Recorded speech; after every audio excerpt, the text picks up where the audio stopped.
Mobil pick-up mewarna putih mesrot ngeluluk ke tengah jurang ani dalamnya dah semeter di Banjar Batungsel, Desa Batungsel, Kecamatan Pupuan, pas negati di Jalan Pupuan Antosari. Tapsire mobili ento tabrakan pedidiane, anehne, sopire sing tepukine di lokasi. Kejadiannya ento pas Senin 6 Desember sawetare jam 3 ngelemahang. Martawange jam 7 semengan teken wargane. Prediksine mobilnya ento teke uli Antosari lakar ke Pupuan.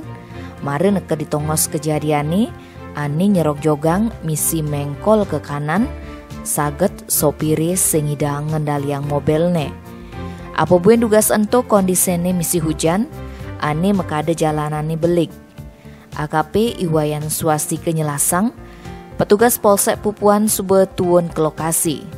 Petugase tusing nepukin soperne. Saksi ngorahang sopire sube mebalik mulehne ke Buleleng. Mobilne bange tileh dijurangi. Mare periksane ke lokasi kejadian, mobile man mekisit ulian plaibang arus labahe. Konden ngidang evakuasi ulian tongosne sengke. Aget sing adu korban jiwa ulian kejadian entu. Tim Bali Express ngelaporang.